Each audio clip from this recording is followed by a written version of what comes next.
Hi guys, welcome to DaisyElleHookery. This is one of our keep it short and sweet videos. We've got something like 70 videos either in the planning or already now uploaded. So thank you for joining us.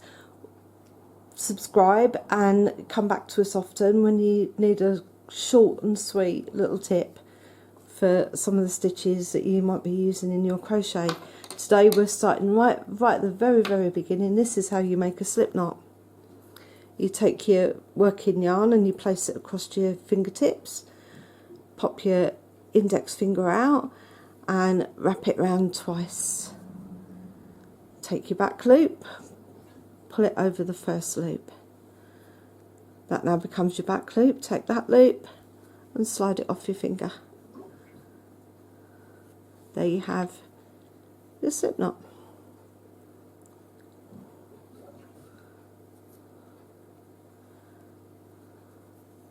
And there it is on your hook.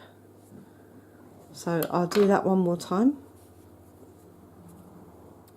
Yarn over your fingertips, around your finger twice, back loop, piggybacks over the front loop, piggybacks over and off your finger, and onto your needle.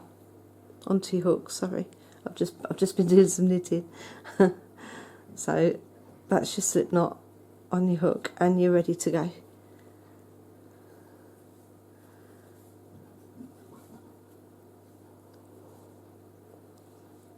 So I hope that helped.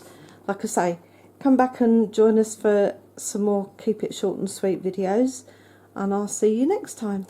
Bye bye.